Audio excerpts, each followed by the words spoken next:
All right. Good evening once again. Welcome to our live session this evening. Um, how was your weekend? How's your weekend been, guys? Just tell me, how's it been? Yeah, weekend was quite good. You know, back testing and journaling our trades, so it was quite good. Interesting.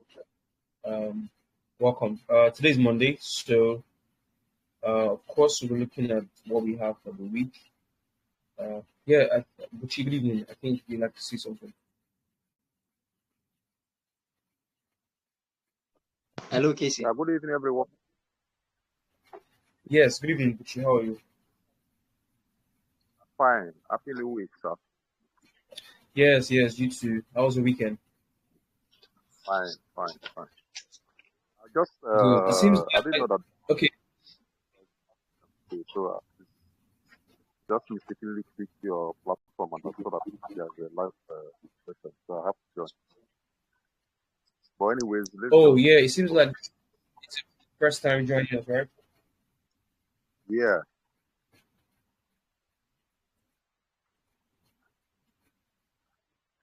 Okay, interesting. Welcome. Good evening. How long have you been in the channel, in the community? How Yeah. long? This is let's say 1 month anyway. Maybe 1 month. But the only thing is that most times I'm always busy, so just Oh, mistakenly sometimes I will just use the platform and see what is going on. And the other thing is that I'm a new beginner in forestry. So, but okay. I know how to place it on a platform like all those MT5, MT4, SNES and all Mm-hmm. that. But when it comes to technical analysis, how to uh, just technical analysis, I don't know anything there. So I was watching to was doing a research and I come across your page on X, that is Twitter. So I have to follow it and join the Okay. intelligence.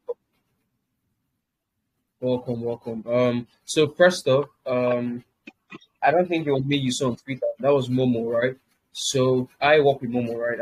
I'm part of his team. We work together, and so I think you saw Momo on X, and then you got access to the community. So my name is Casey, and I'm a member of the ExcelcioHub team. I send analysis, trades, and I host live sessions here twice a week around this time. So, like you said, you're a beginner, right? And if you want to learn more, of course, the analysis helps you a whole lot. But I also think that the live sessions play a vital role in your learning process, and it will help you make so much progress. I mean, most of the people here can attest to the fact, and they can tell you for themselves that the live sessions are very important. Now, the only thing is you have to be consistent with the live sessions, right? We host it twice a week, 8 p.m. GMT plus one, which would be 8 p.m. in your time zone, if I'm correct. So, if you're able to come at least once a week, if not twice, we host it twice a week, like Mondays and Thursdays, right? So if you're able to come on here twice a week, that was some fine. And also, I'm not the only one who is hosting live sessions from time to time as well. We have Andre who would post weekly outlooks, and Momo as well will come on for some live sessions. So we just have it packed, like it's so value packed, and I think you just want to make yourself available to um, any of these aspects of our education, and I think you will grow massively. Okay. Okay. I just want to know the days you normally have the session in the week, so I can please Mondays and alert some. Thursdays. Okay, Mondays Mondays and and Thursdays. Thursdays. Personally, 8 p.m. yes, Mondays and Thursdays for me. Yes, 8 p.m. Okay. Yes. All right. All right. Thank you But so you much. are welcome. Okay. You are welcome. Of course, anytime. If you have any questions, just feel free to ask. Anytime you have questions. Okay.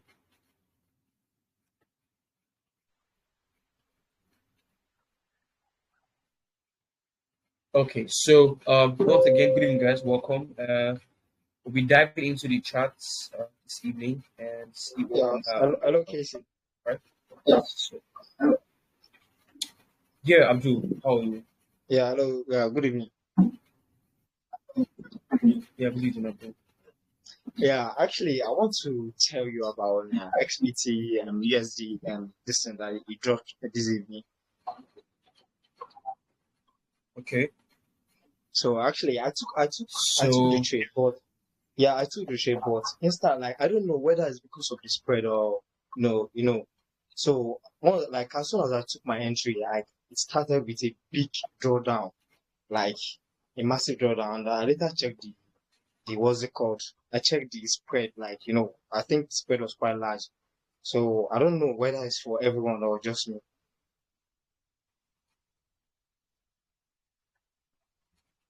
So um, the is there a difference big between drawdown?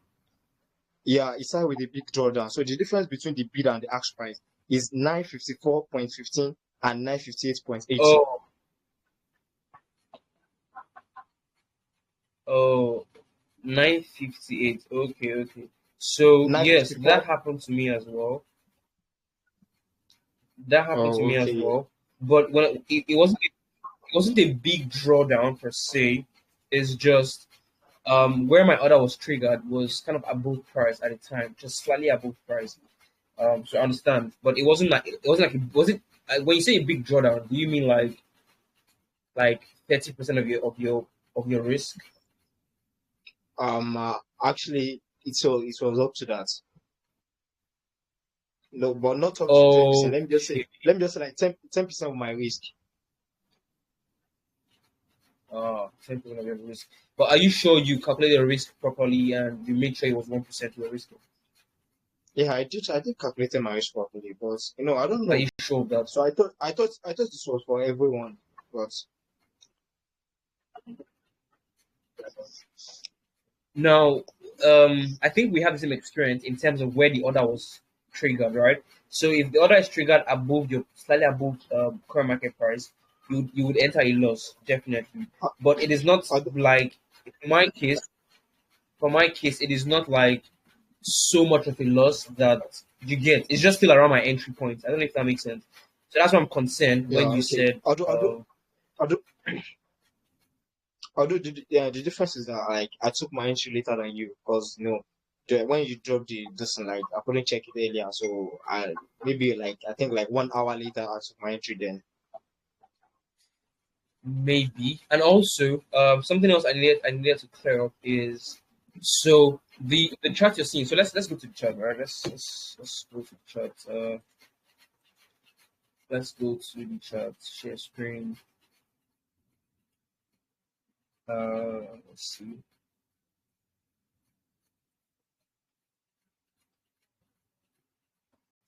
So hold up.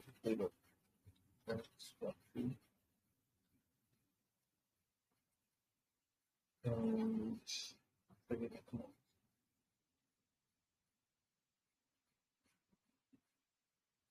okay, so can you guys see my screen? Oh, yeah, we can. You can see it. All right, cool, interesting.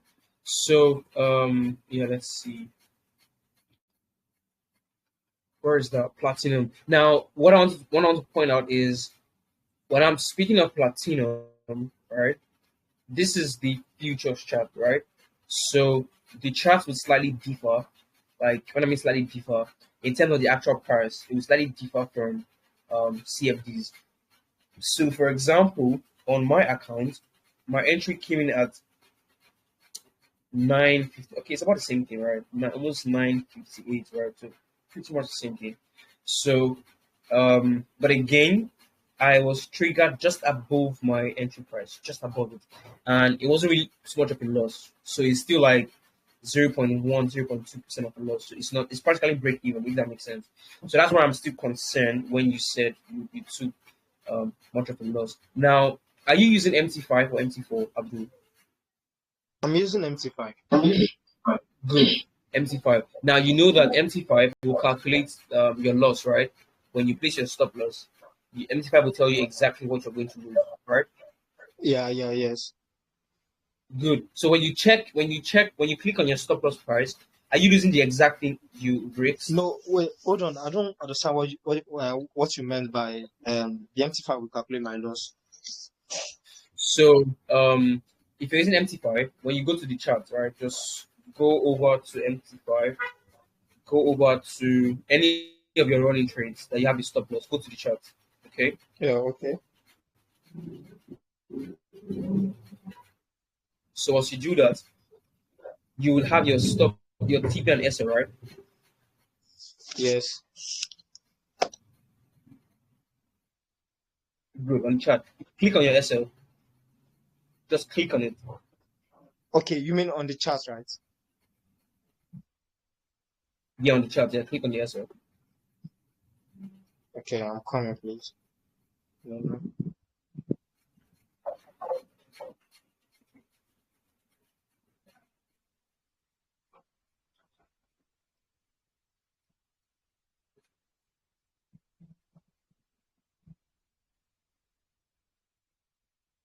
Just click on the red dotted line on the chart that says SL. Just tap on it once. Okay. Okay, done. If you do that, it shows you how much you're going to lose if the trade doesn't play out, right? Okay, okay, I've seen it. Exactly. Okay, I don't So what okay, I'm I don't know asking now, about the picture yet. oh, you Okay, didn't know so about this? yeah, no, I don't know about this. If not now, you're just telling me. I Oh, don't know. I don't know. no, it's a cool feature because you can know exactly what you're going to lose, aside commissions or swaps, right? You can know exactly what you're going to lose if the trade plays out or stops out. So my question to you is, when you look at platinum, if you go over to platinum, go to the chart and click on your SL, the value you're having there, is it exactly what you planned to risk? Yeah, yeah, it's exactly what I plan to use. So you're fine then. You don't have any issues.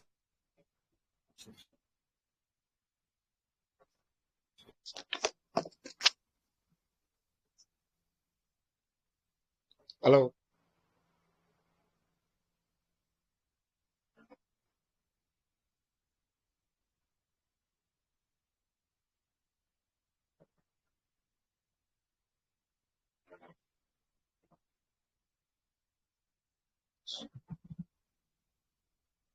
Hello. Is it Hello. my network? Yeah. Is it my network or is it No, no, no. It seems like you okay? just I think it's hold on. from the start. Yeah, yeah. You All are right. new So in this sport.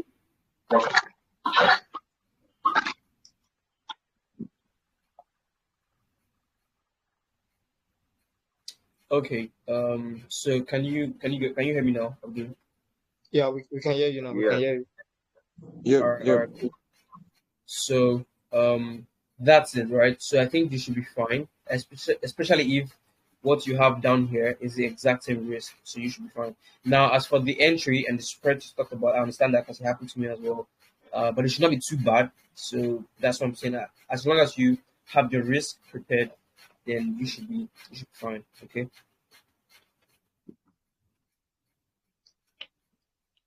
Okay. I mean, you can also send me a screenshot on Discord, right? Let me just make sure that nothing else is the problem. If that makes sense, you get. Okay. Screenshot on my chat, right? Yes, a screenshot of your chart and a screenshot of the dollar amount you're losing. Let me make sure that MT5. we're on the same page, right? So maybe, so All right. maybe All right. after Okay. All this, right. Okay. you send that. All right. Okay. I will do so after this class. All right, cool. So yes, we are on the chat. Welcome again, and I think let's see. We don't really have so much in terms of news events today, so I just want to go over what we have for the week. So I would adjust my screen now. Uh, good. So today we don't really have anything like so much of a red folder news today. Um, but tomorrow we have claimant count change coming out in the UK. We have CPI coming, that's inflation coming out in Canada. We also have CPI coming out in the UK, retail sales coming out in America. The Bank of Canada will decide what to do about interest rates. Currently, it sits at 2.75%. So, will they increase or decrease interest rates in line with what has been happening in recent times, the tariffs and everything? We'll see how that plays out. The Fed chairman, Mr. Jerome Powell, will speak, and towards the end of the evening on Wednesday, CPI will come out quarter over quarter for New Zealand.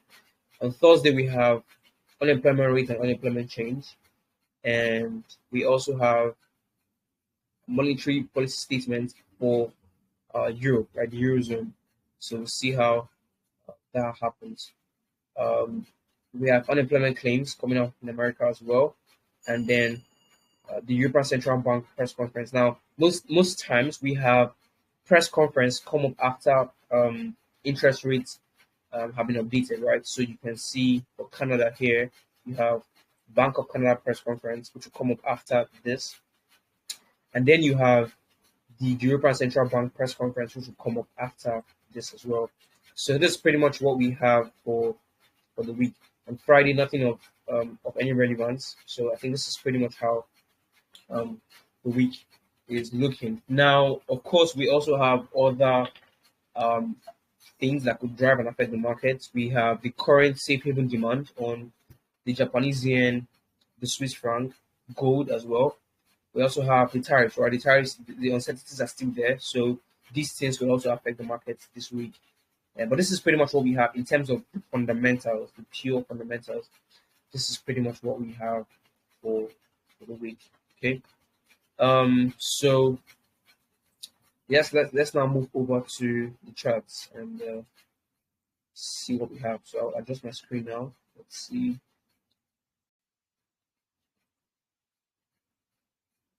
So I have a question, if I may. Yeah, wait, go ahead. Okay. How exactly does fundamental analysis factor into your trading plan?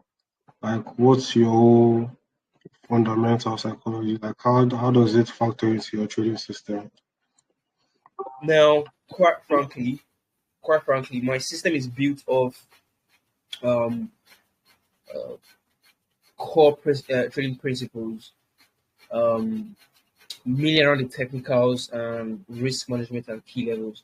When I was building this system, I did not really take so much of the fundamentals into account when I'm building the systems. What I got to understand is, especially for my system, I got to see that the fundamentals in most cases will align with the technicals. In most cases, I'm not saying in every single case. So I just got to see that even without including fundamental data into my analysis, I will still take my trades exactly how I'm supposed to do that, right? So that is how I build my system. So, but does it stop me from looking at fundamentals? It doesn't. And also, the more I delve into fundamentals or dive into fundamentals, I get more understanding. And it might be something I might look to add to my system, but for now, I'm not really seeing a reason for me to make any clear adjustments based on the fundamentals. I don't see much of that because, again, I trade long-term trends, and the fundamentals in most cases always play out with long-term trends. You see, where we have short-term consolidations is when maybe the sentiments don't align at the moment, things like that. But aside that, the fundamentals almost always are in line with the long-term technicals and the key levels. So that's how I do it most times. Okay, no problem. Yeah. So an example is the GPY, right? Look at USD GPY, for example. Okay, I use this as a case study. Now, if you want to compare fundamentals, what I mean is, let's see. Okay, let's see if I can pull up. Let's see if I can pull up trading economics. Let's see trading economics. Sorry, guys, hold on. Let me see if I can pull up this data and give you a better understanding.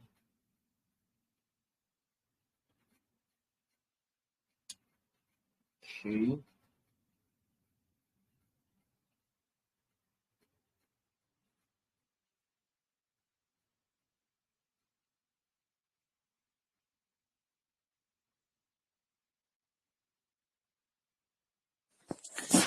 By the way, Chizzy, can I ask a question? Yeah, go ahead. Yeah. Do you ever trade gold? And if so, what do you usually use as an entry point? Like, maybe a specific strategy that has a specific entry for trading gold. Sorry, I'm not the one who I don't trade gold. No, I do trade gold, but like I'm not the one who called out the gold signal, right? That's another member of the team. His name is Anthony. So, is that the trade you're referring to? Yes. Well, most of the gold trades that have been called in the group. Yeah. Um. So, if you would need an explanation, maybe I might need to speak to Anthony. Maybe he might come on and give an explanation. Now, most times, at the end of the week, he would explain his trade ideas using like a review, right?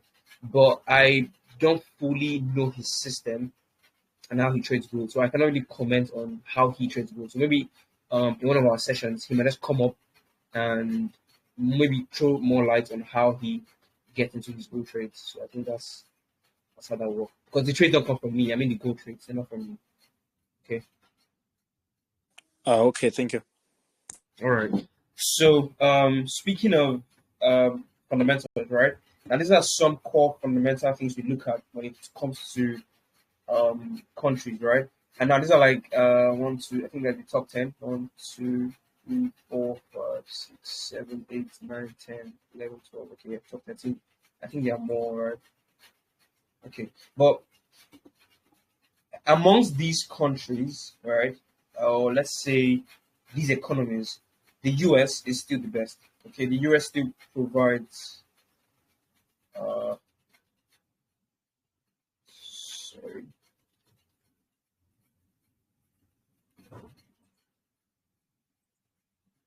Okay. So among these countries or these economies, the US still provides the best, right? In terms of interest rates, we also look at inflation. The point is across board, at least across the economies that we trade, US, Euro, um, let's see, the UK, the British pound, across some of these economies, the US is still the best. Okay, but then if you are to look at the fundamentals of the US, you're supposed to be buying US dollars against Japanese yen, right? For example, look at GDP growth, right? Look at interest rate differences. Now, Japan has 0.5% interest rate. The United States still has 4.5, still very high in terms of interest rate. Now, if you would want to be buying the US dollar against Japanese yen ordinarily because, of course, from the fundamentals, the dollar is too strong. But if we come to the chart, what is happening with the fundamentals? It's not what we're seeing. You get because since the start of this year, I think here, the dollar has dropped against Japanese yen. The dollar was at 158 as of January. Currently, it sits at 142. So there's been a massive decline. In fact, let's see how bad this decline is. That's a 10% decline since the start of January. So the dollar has lost value against Japanese yen. The question is, if the fundamentals point to the US, the United States being a better economy, then why is the dollar losing value against Japanese yen? That tells you that the fundamentals can have a certain outlook, but sometimes the market may not be in line with that outlook at the moment because of sentiment. Okay, and that's like another important aspect of analysis, sentiment. So right now, the Japanese yen is more favorable to traders and investors. The reason being the tariffs, right? The uncertainties around this trade has caused the Japanese yen to gain value. Now, why? Okay, first of all, before now, the Bank of Japan raised interest rate from 0.25% to 0.5. That's why when we saw the data, we saw that their interest rate was at 0.5. It was at 0.25 before. So by raising interest rate, the Japanese yen gained some strength. This happened in January, right? So we saw the dollar lose some strength against Japanese yen up onto the uncertainties with the trade wars. Now, when Trump came in with the tariffs and announced the tariff, we saw how the market reacted, right? Last week, 2 weeks ago, it was just so much chaos in the market. The dollar has been losing so much strength since then. Okay. Now, when there's uncertainty, like we've discussed, some currencies such as the Japanese yen and the Swiss franc, these are two currencies. Sometimes the US dollar, but like in this case, not the US dollar because the dollar has been affected. So the Japanese yen and the Swiss franc, these are two currencies that prove to act as a safe haven. So what it means is traders investors will look to turn their assets into these currencies because they are safe. Their currencies are more stable, if that makes sense, in times of uncertainties. So whenever more people whenever there's a demand for Japanese yen, the value of the yen does what? It goes up, right? That's a simple supply and demand. And so the value of the Japanese yen is going up against the US dollar, or the US dollar is losing value against the Japanese yen. And that's why you're seeing a drop to the downside. So even though the US economy is still much better, you get right now, the market is not seeing that. So the market is focusing on the current sentiment. The current theme of the market is the tariffs, the trade wars, the uncertainties between coming out of the trade wars. And that's why the Japanese yen is gaining strength. So you see that even though you have an idea of the fundamentals, you still want to have an idea of sentiment. I mean, that's if you're playing that into your analysis of how you take your trades. You get. But now you see, how does this affect me now? You see, I haven't taken any trades on USD JPY. Okay, so you see that the fundamentals, the sentiment, everything is not affecting me at the moment. All right, I am interested in buying USD but I need USD to come back to this key level, right, and give me that manipulation. I think most of us here understand what I'm speaking of. So I will need that break and retest to come up here on USD JPY, and then I look to buy. Okay, so maybe at that time, maybe the fundamentals or maybe the sentiments would allow. And then here's the thing with sentiment. Sentiments, like we said, is emotion, right? How people feel, how traders are reacting. The reason why I don't play sentiment so much into my analysis is because it can change, right? Emotions can change in the blink of an eye. Okay, so people can feel different about the market the next day. People can react differently about the market the next. Anything can happen, and sentiments can change. So because of that, I choose to make sure I have the long-term view, the macro, maybe fundamentals, and more importantly, the technicals, where I get in key levels, my risk management, all of these things will play to get. So if the market will come down here and present my technical pattern, maybe at that time the sentiments will start shifting and maybe align with the fundamentals, right? So once the sentiment aligns with the fundamentals, then boom, we're going to have this, right? Unless the fundamentals begin to change. But if the current fundamentals are still intact, and then sentiments start to align with the macro picture and the fundamentals, then we might have the upside continuation. You get. So you see that in this case, it would still be in my favor, right? Because I will only get involved at levels like this, if that makes sense. So that's why at the end of the day, my technical levels are still good. I don't, even though I like the fundamentals, they don't really affect how I trade so much. So I think that's like a better explanation. So I hope that makes sense. Clear. Yeah, very clear. Cool. So, Nkasi, please, do the sentiments at the time, for the price action, when it presents a pattern that like, does it mean that it will play out or not? that's the thing, right? Yeah. Personally, it doesn't really matter what market conditions I'm in. I will take my trades whenever they settle, right? As long as it's settled, I'll take it. Okay? It doesn't really matter what conditions I'm in. As long as the trade, like for example, the current sentiment the last time were in favor of the Japanese yen, right? But I bought GJ all the same, right? Because my entry pattern is still there, right? I'll take the trades that way because I've come to see that in the long term, my system has an edge, right? It has an edge in the market, so you play out over the long term. So I don't allow sentiment to affect how I trade. Yet I don't. So because I know I have an edge, I don't allow sentiment to take over. Because like I said, it can change in a heartbeat. Okay, sentiment is how people feel. It's emotions, psychology, right? It can change in a heartbeat. So yeah. So this pound GPY is an example of would I take the trades if the sentiments don't align? I would because the sentiments can change. That's why. That's the answer to the question. Anything can make sentiments change and pop back in my favor. So, yeah. Does that make sense, Joe? Yes, yes, I understand. Alright. Okay, so let's see.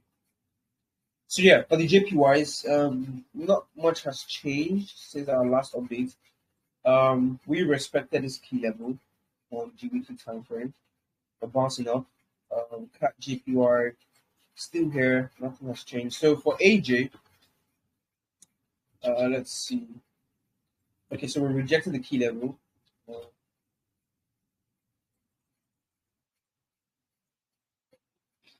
let's see. Do we have this break and retest? We find out, right? Find out. Like I said, only time can tell, right? Time will allow us to dictate what happens in the next few weeks. So cat GPU as well. So right, not much has changed. This is the weekly time frame, right? So we're still like above the support level, so not much has changed. CHF JPY. So we pushed into profit, which is very cool. Now we have gotten to the levels we got to um, way back in October, right? So we're up 2% way back in October. Now we're up 2% as well. Um, so yeah, so far so good. And the difference is there is this minor resistance level. The question is, are we going to break, right? If we break, fine, we move ahead with the plan. And now this just goes to show you what I said about patience, right? Just again and again, this plays out that I took this trade in September. I think so far it is still the oldest trade in my portfolio, right? I bought CHFG in September of 2024. This is like maybe 6 months, right? Holding this trade. Can you hold a trade for 6 months? Is it possible? It's possible, right? I'm doing that. So this just shows it's possible. Now, we pushed into profit, pulled back, came into drawdown, and I didn't close my trade. And it shows that the rule I have still stands. That as long as price has not violated the key level, the trade idea is active. The trade idea is valid. And it is here in CGMT. Imagine that I closed out here in a loss because I was afraid of price breaking the key level and stopping me out. I would have to take a loss and now find a way to get back into the trade. So you see, I don't meddle with my rules or principles when it comes to my system. I don't, not in any way. So I think in fact as we speak, let me see. Yeah, so this is the let me see. Um, okay, I was thinking this is the oldest. Sorry, this is literally the highest profit in my portfolio, but it's pound card. But this guy is also in profit, up about 2% as we speak. So yeah, so far so good. Um, Euro JPY, we're trying to break above, right? Remember, we need the breakout, pullback for me to go long. So again, despite everything that happened, we see that what I've been looking for like months ago is still like in play. It's just the patience to allow this thing to set up properly. So same thing on EJ, pound GPY. I got long again. I got stopped out with this week, but we closed back at the key level, so I'm long again on pound GPY. Is this a guarantee that this will play out? No, it's not. But I'm happy to stay long on pound GPY since the trade idea is still very much active. NZGPY, we bounced off the key level once again, showing that the level is indeed very strong, right? And here, not much of an analysis to do here. We just need some time for price action to develop around this level, and then we decide what to do. Um, USDJPY. So USDJPY. We spoke about this guy. If we pull back to this key level, find that here, right? So let's see, right? If we have this, I would love to see this happen, okay?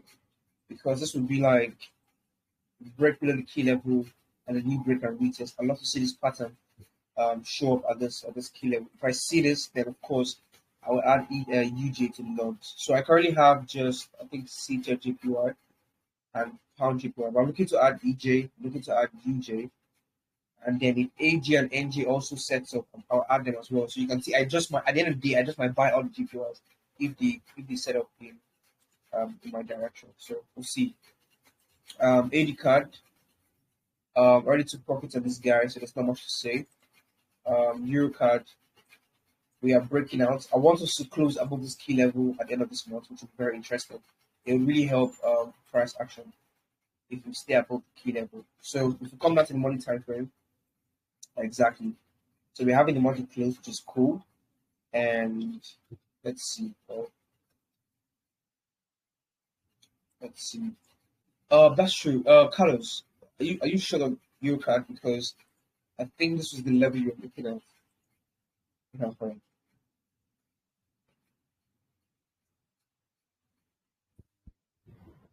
Hello, can you hear me?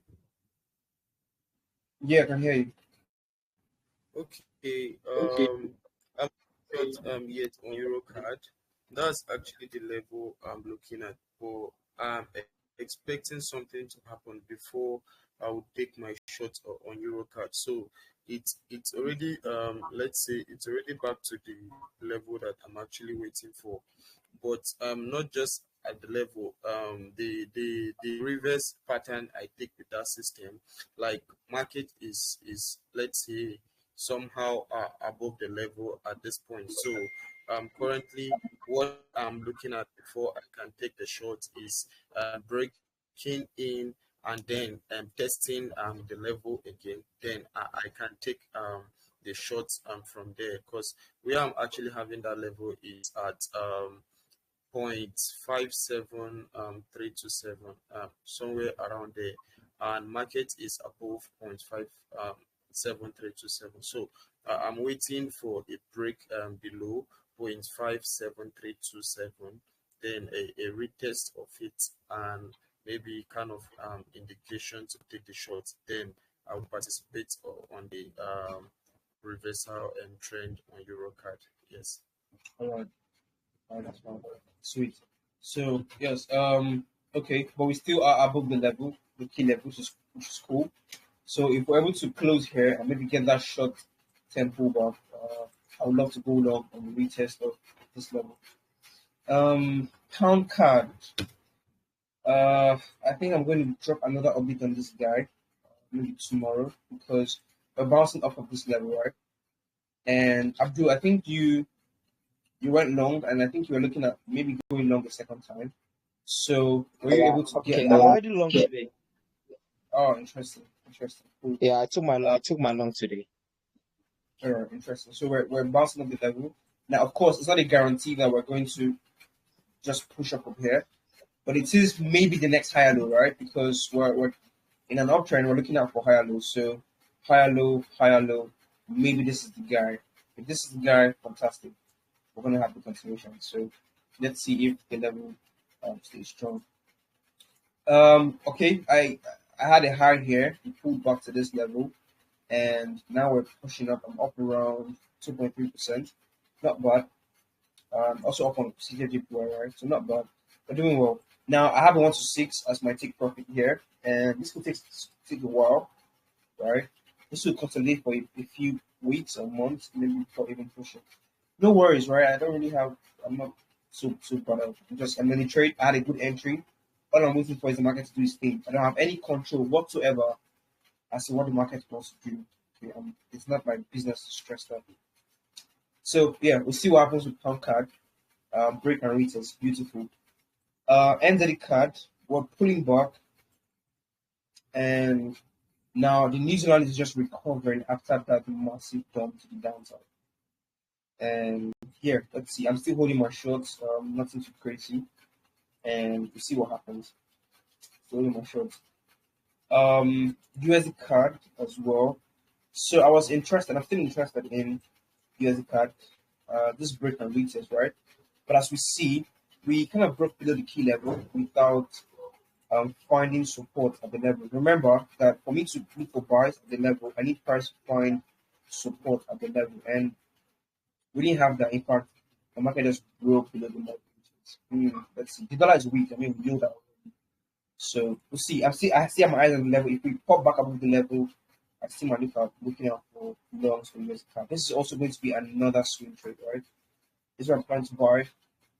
This is where I plan to take profit. It's going to be a long trade. So we'll see. See what happens. Euro AUD, there's not much to say. I was planning to buy here and close here. No entry pattern. We already had the move, so this is gone. Euro NZD as well. We're pulling back. Interestingly, I'm pulling back. So let's see what happens if we get a retest here. So I think we already closed above the key level. Oh, interesting. So same month, okay. So I like to see how this candle closes, right? Because I need the candle to close above the key level, like just like it is right now, and then I'll consider the retest. So let's see how the rest of the month works out first before I decide if I'll buy this. Pound AUD, we pull back a little bit. Let's see. So we're already above the key level in terms of breaking out. So if we pull back here for a retest, I'll be very much interested in buying pound AUD. Now I don't expect this guy to just move up. We just some of these trades are just hitting profit recently, so I'm not expecting the next move to just happen. We might see price test, consolidate, break below, break above, just take some time, right? Anything can happen, you get. So I'm not expecting just a break and retest and boom. It can happen, but I'm also planning for a loss just in case the first move doesn't really work out. That's for pound AUD. Pound NZD, I'm long. Okay, and I still stay long. Break, retest, we push into profit, we pull back. No worries. As long as the key level stays strong, I'm fine. Still a long way to go, right? That's why I said I don't expect this to just boom, pop out and just hit a profit. I think we might consolidate for a while, which is cool. I have a huge take profit here. I want to 6.64. I think I want to 6.7 basically. And yeah, see how it plays out. But yeah, I'm long on pound NZD. 80 USD already closed out here. So here, closed out here. So there's not much to look at here. Euro USD, we're breaking out interestingly. But we need to see how the month closes, right? And make sure this is not a fake out. Pound USD, we pulled back, we didn't test, and now we're going to the key level. Are we going to break? Maybe, or maybe not. So we'll see, right? And the US. Now with the dollar pairs, a lot of things are still very uncertain, right? And that's why we're not trying to just rush too much, okay, into picking up the side. So time, right? Time will tell. Let's see what happens with Trump and China, what they agree on. If they come to an agreement, fine. If they don't, let's just see. Okay, let's just see. Because quite frankly, the tariff news is what is driving the feed of the dollar right now, to be honest. And maybe once the tariff thing is over, then we can begin to focus on the Fed and what they will do about interest rates, right? But for now, it seems like the tariff is still like taking the headlines and affecting price action. So yeah. Also, you guys remember when for NZD USD, I had to adjust the key levels. And you see how the key level is taking effect, right? How price just bounced and it wasn't a coincidence that it bounced in January, in February, and now in April as well. So yeah, this is in fact an important key level. The Swiss franc pairs, there's not much to say.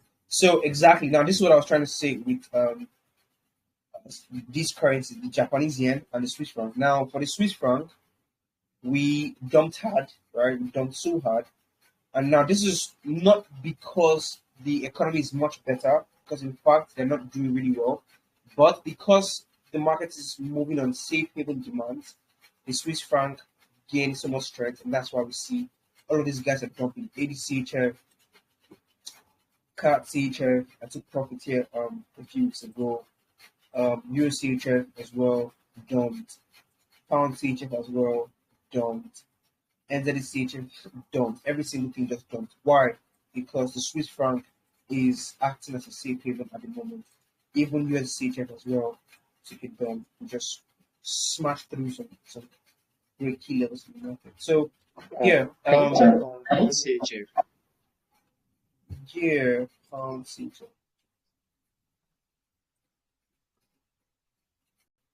Yeah, on your weekly time frame, yes.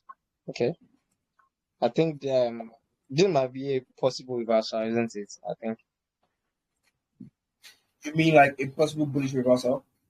Yes.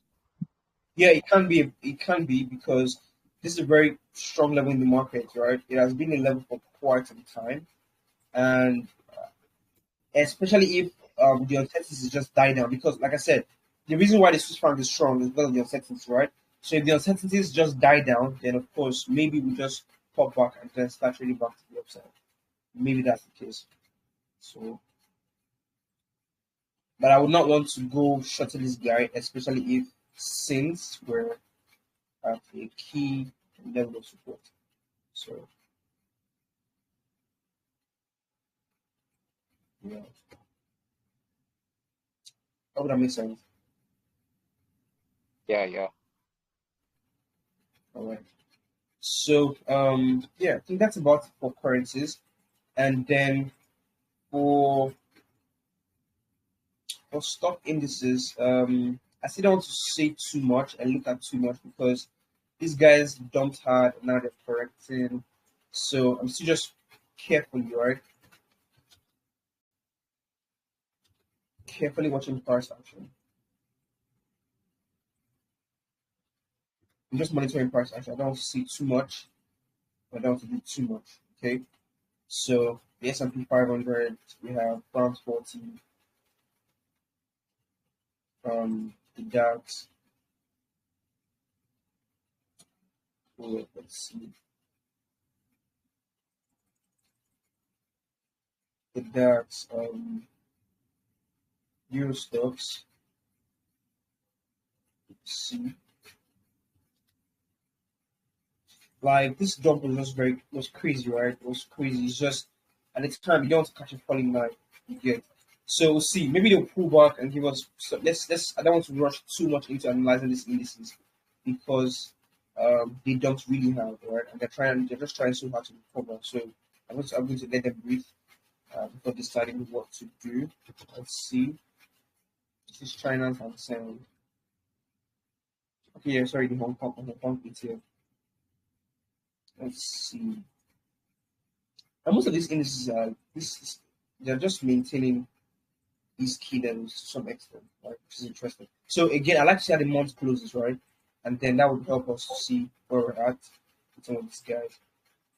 Most at best, we're looking to long, if anything. So we're just trying to make sure, right?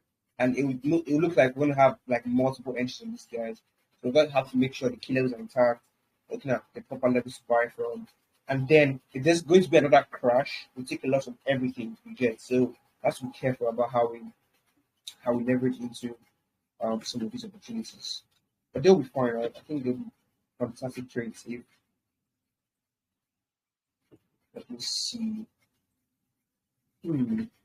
Okay, interesting guy.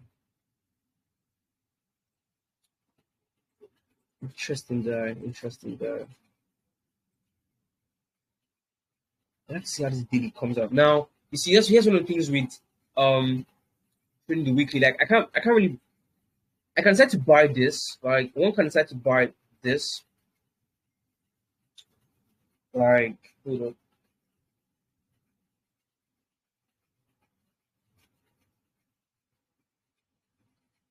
one can decide to buy this, but considering that we've already seen this as a liquidity grab, right? Ideally, you want your stop losses to go below this, and your take profit to be like, let me see, where's the next? Okay, so around these highs. But the problem is the stop is like so wide, so wide. Now, the only way to look at this is if we now have the break and retest pattern, right, on the daily.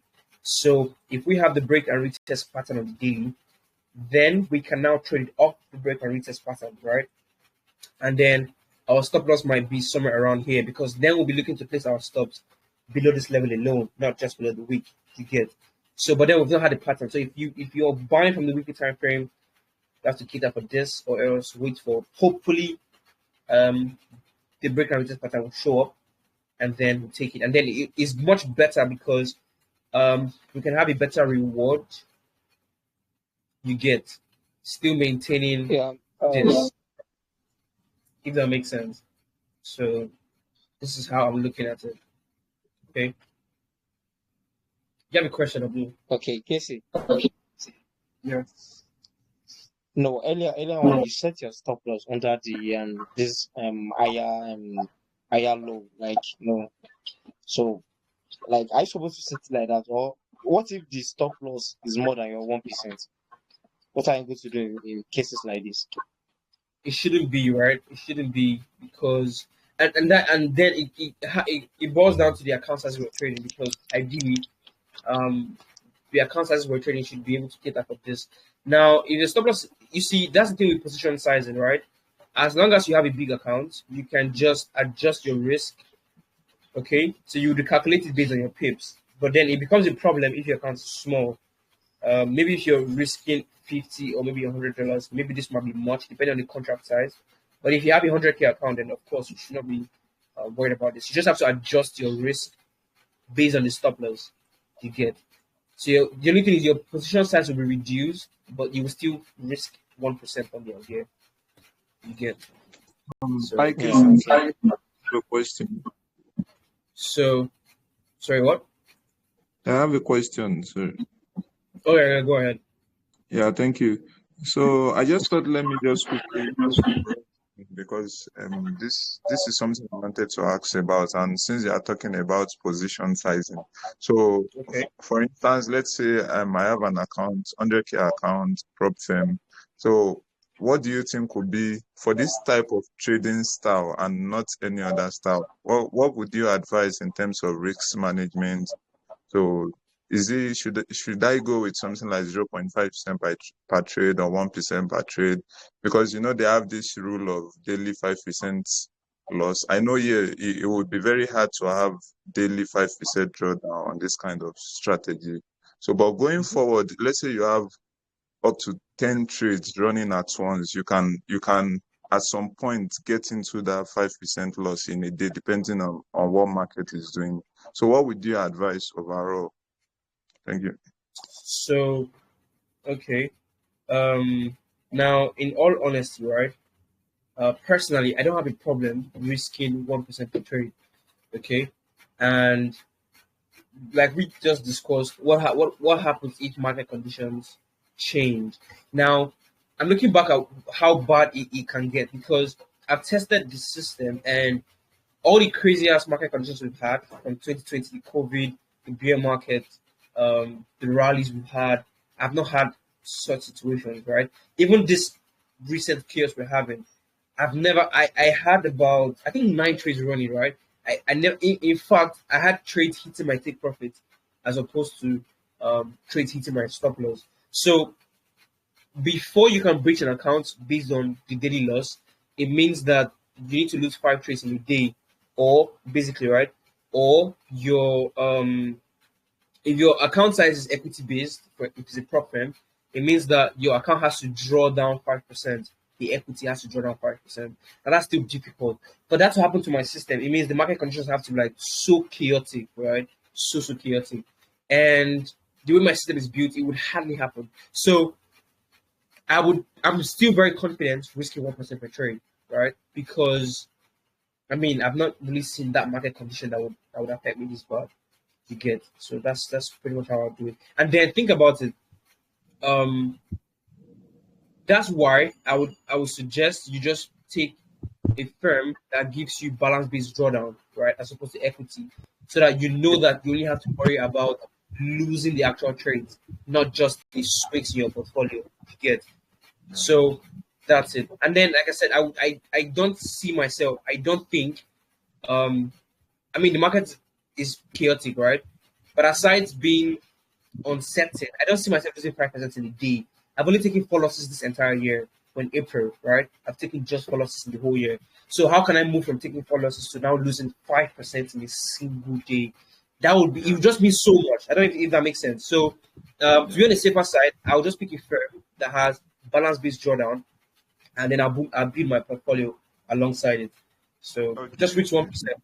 That's Yeah, how I would I'm do it. currently using FTMO actually, and I think they offer that. I've checked. They actually offer balance based drawdown. Yeah, So they are balance one based. follow up question I would like to ask. So what is like the highest amount of trade you can have at a time? So my fear is maybe at some point I could have like 15 trades running at a time, based on, because I told you I like this kind of system, and I'm also trying to be like more dedicated to looking at that.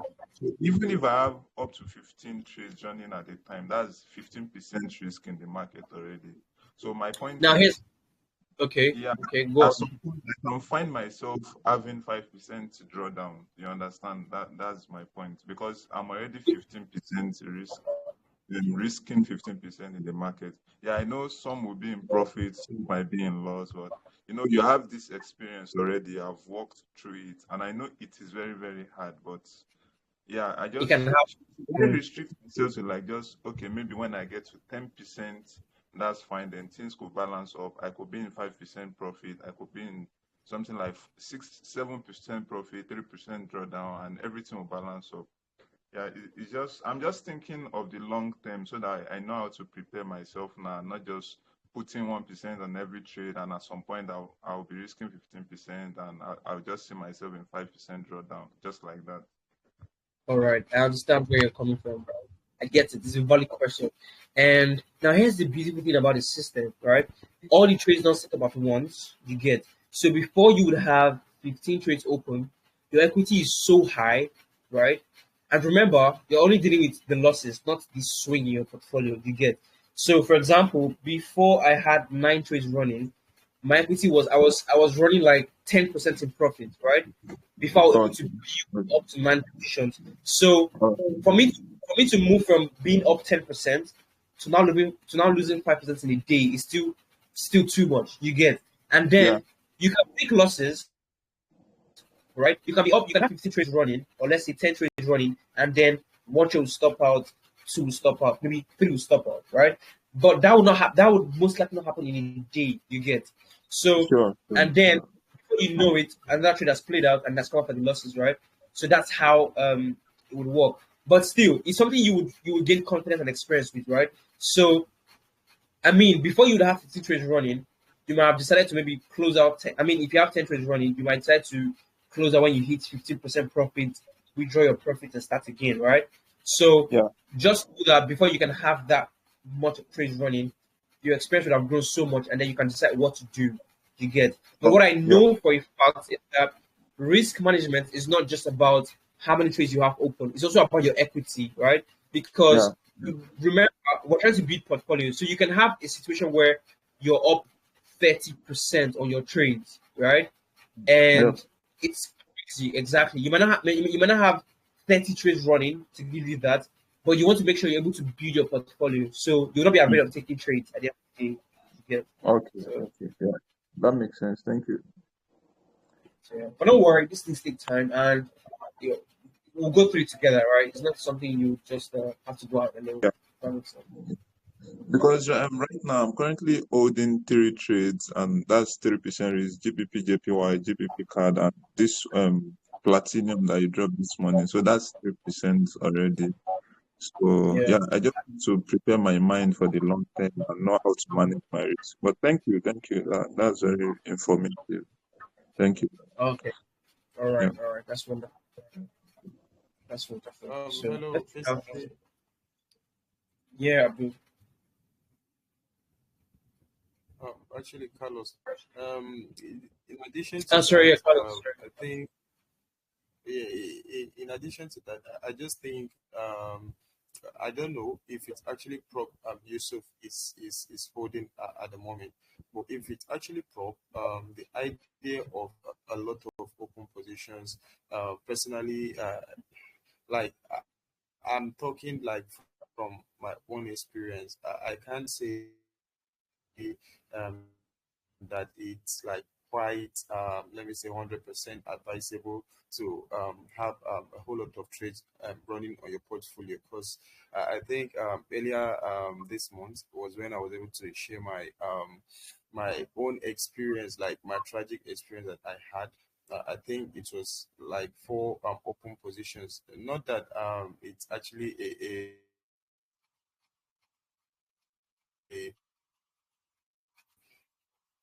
a wrong idea. No, and the whole four trades, I think they all played out. Yes, they all they played out. But what happened? Like at some point, I was open with just two positions, and those two guys were actually on profit. Yeah, the two positions were actually on profit, and it gave me more confident to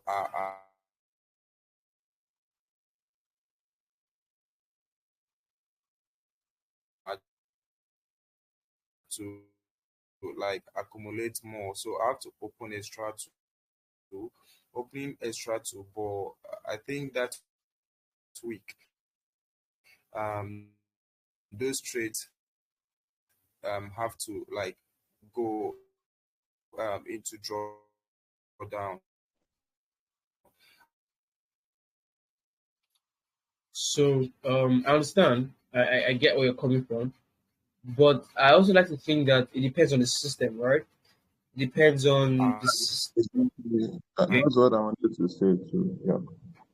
now Okay. I think getting to cost. calculate the drawdown of these trades, that was actually what like made me, and I lost the account, which I think the next week around market open midnight Sunday, like everything was just going smoothly, and the trade or for position they played out, but I didn't have the account anymore. Carlos, I think there's something with network, right? My It's just all on on on how you can prop. But I think the idea of yeah, if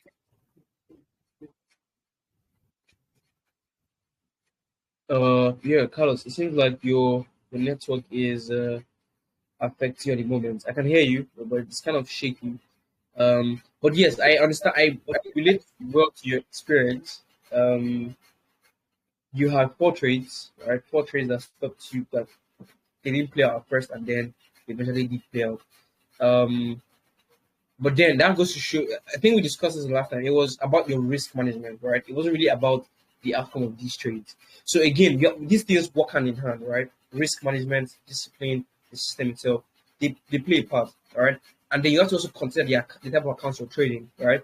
Personal accounts, you can take as much trade as you want. You can set your max exposure to 20%, 30%, and risk more, right? Um, for prop accounts, you don't have that luxury. You're limited to 8 to 10%. And then think about this, right?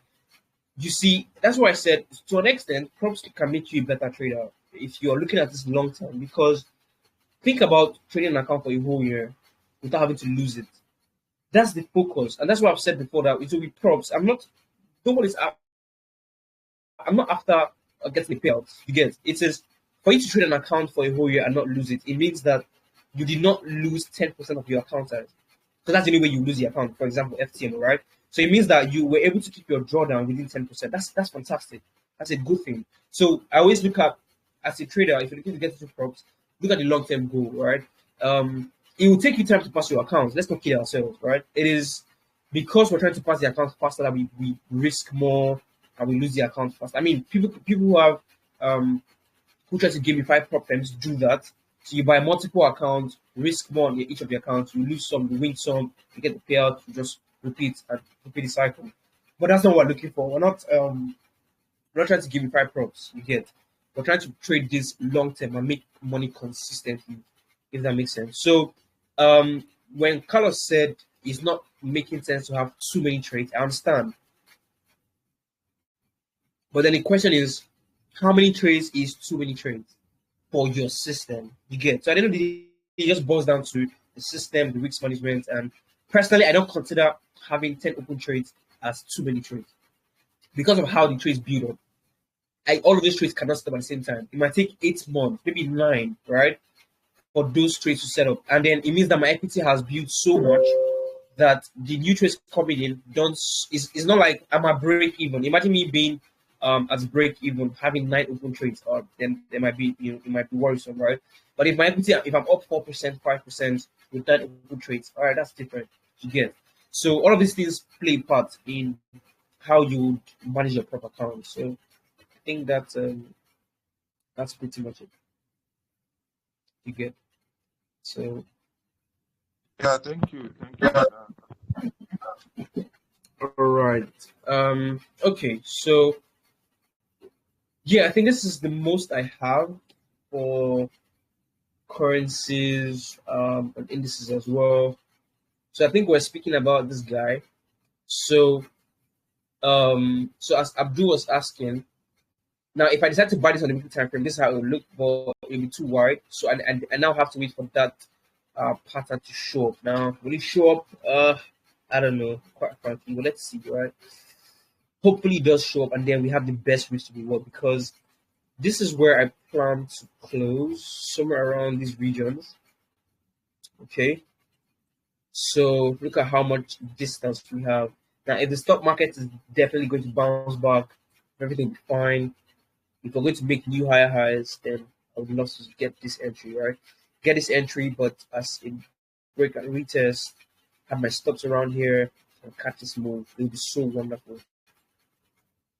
It would be so wonderful if I'm able to get this. Right. So let's see. So yeah, just take our time slowly, right? The Russell, I think we're bouncing up. We broke below. Nah, I'm ready to sell this guy. Australian 200.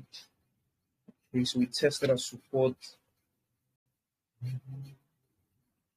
Okay. Interesting. Interesting. I might be looking into this guy like this week or next week. Yeah.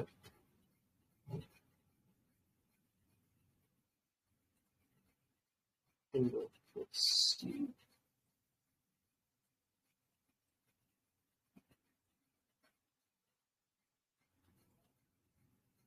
Interesting. Let's see. Yeah, same thing, right? US 30 as well. All right. So yeah, these guys are. I mean, these are all good opportunities if the market is able to maintain this. I like to think that these are all beautiful opportunities. But let's see how this thing set up. Okay. Now, gold, of course, is making new highs. I'm not surprised. Not surprised one bit. Uncertainties is not. It's not a surprise to see gold trading to make new highs. Copper. Let's see. Interesting. Very interesting. Okay. Looks like we'll have lots of opportunities this year. The question is, if they play out, it'll be so good. But if they don't, we might have to cater for some drawdown. Let's see. I love this part. Now, this is platinum. So I'm long here. Let me just quickly explain same reasons for going long, okay? But let's explain this now. So we hit the key level, okay? Hit the key level, came down. I wasn't going to buy this, of course. I needed the manipulation, right? So we had it. Break the level, break back above, we test, okay? So ideally, the first entry should be somewhere around here, right? After this new break and retest. Now, it didn't work out. It stopped out, okay?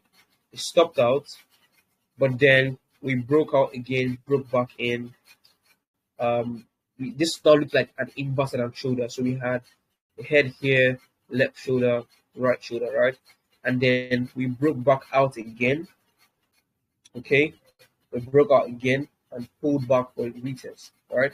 So if you come down to the daily, this would be a new break and retest.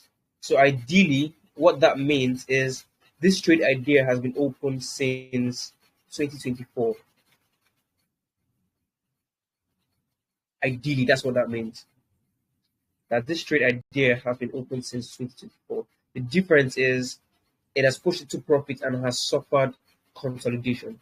Now, this is what I got to say when I'm explaining what happens when you take some trades. How long it might take for the market to play out is not in your control, right? Now, if you're going to look at Platinum and say, why would I be holding a trade for this long? I mean, the market has not pushed. You can't do anything about it.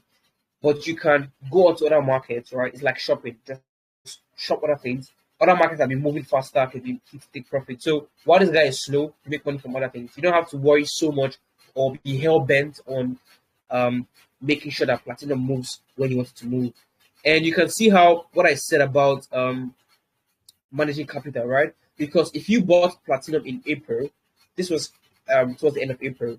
If you were managing like maybe 500K at a time, and between this is 1 year later, right? So if you were able to add an extra 500K in capital, all you have to do is just buy an extra 5K. So now you're going to make 30K on the move as opposed to 15K earlier. So you see why I said that sometimes when a trade does not play out, it just gives you opportunity to enter a second time if you're managing more capital. And this is something I love, quite frankly. So yeah. So again, I'm long. So you see now that me going long here is not because the idea set up right now. It has been open since April of 2024 and it's still open up until now. Again. So this may have worked as a stop out, but you can see that when we have in most cases when we have a new break and retest, sometimes if the market is forming an inverted and shoulder, I look to take the right shoulder because that's like the last higher low before we had the break and retest. Remember, when you buy a break and retest or you sell a break and retest, for example, in a bullish scenario, you're asking a question, right? Is this the new higher low? So the market has printed a previous higher low, but when the market breaks and pulls back for a retest, it's a question you're asking, and the market is going to answer your question for you, right? The question is this the new higher low? Then the market will answer you if it goes on to create the new high, which is most likely going to be the take profit or just a new high. That's when the question is answered, right? So when the market creates a new high and then creates a new higher low, you then confirm that your break and retest was the higher low. So every single time you buy a break and retest, you're asking the market a question, and the market is going to answer that question for you. So let me give you an example. So if we come back to pound card, right? This guy, okay? Look at this. So this was the high, right? Okay, so let's say the market created this higher low, okay? Went on to create this high. So when the market created this low, the question was, is this the higher low? So it created this high, but notice that the market did not create any higher lows. So at that time, so let's take this back. Let me make it make sense to you. Okay, so at this point, the question you were asking is, in this trend, is this the higher low? That's the question. And so far, it is, but it has not been fully answered, right? We need the market to create to try and create a new higher low for us to confirm that this was the higher low, right? So if we play the candles, all right. So is this the higher low? We're not sure. But then here's what the market did.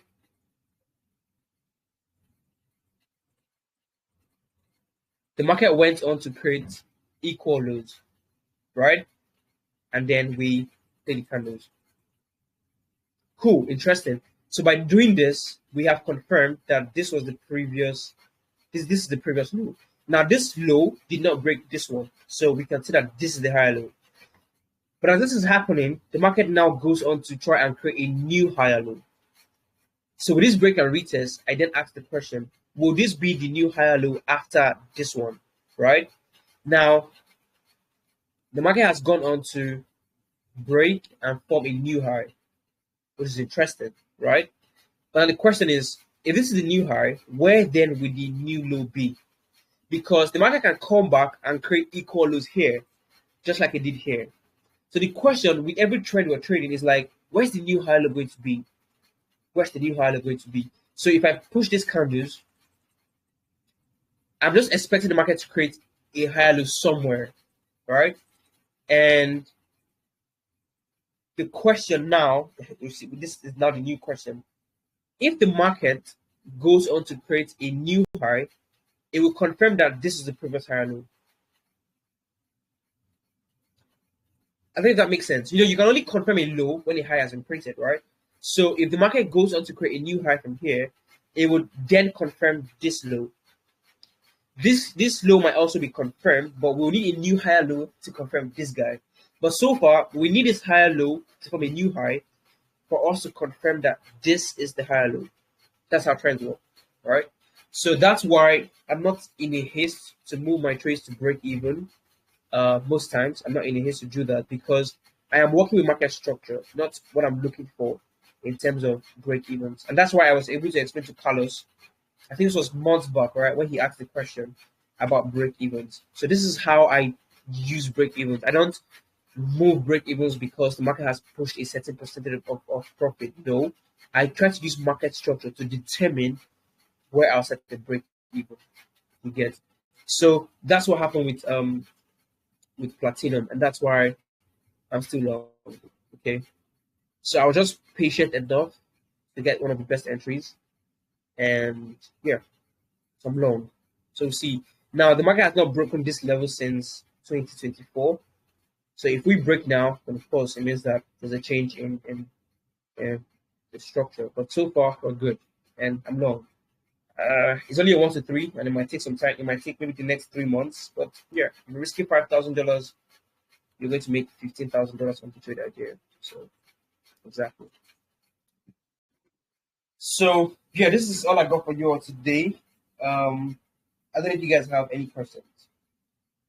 If you have questions, then yeah. Now let's talk about silver.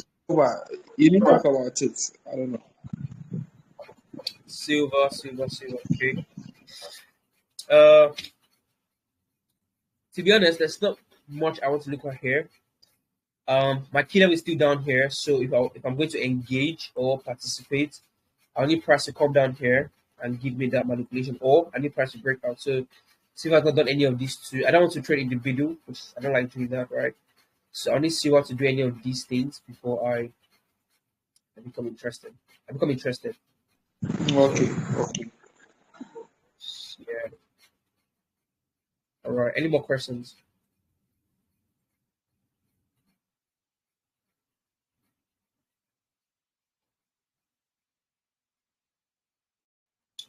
Any more questions?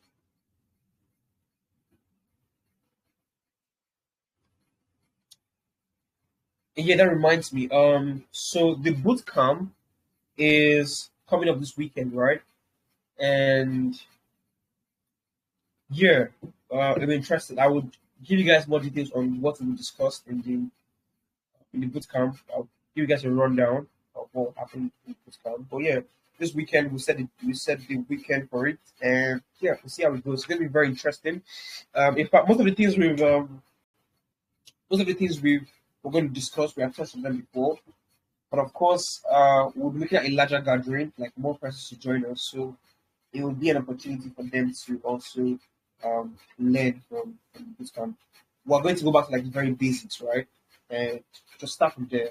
So of course, it will be enjoyable. So if you guys don't have any questions, any other questions, if not, then um,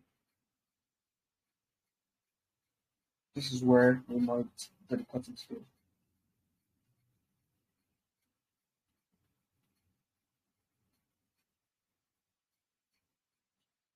All right then.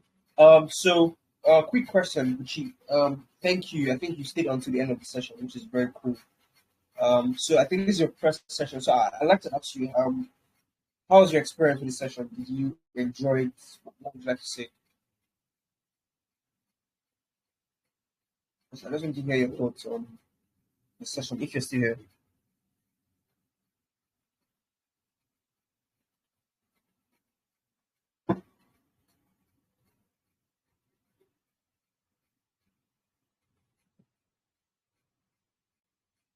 Buchi, can you hear me?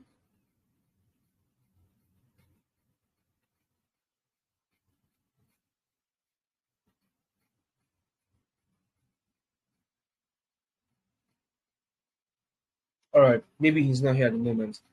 Okay, but yeah, since there are no other questions, once again, thank you guys for showing up. And of course, I'll see you guys in the next session and in the bootcamp. All right. So you guys have a wonderful evening. See you next time. All right. Thank you All very right, much. thank you Thank very you much. for the session. Of course, of course. It's my pleasure. Okay. You guys have a wonderful And evening. okay, have a profitable week too. I just sent Of you course. a message on Discord. I want to ask about something. Thank you. Sorry. Yeah, I said I just sent you a message on Discord. I just want to quickly ask about something. Okay. So should we treat that after the session? Yeah. All right. Thank Okay. you. All right. All right. All right. No worries then. So yeah, you guys take care and have a wonderful week.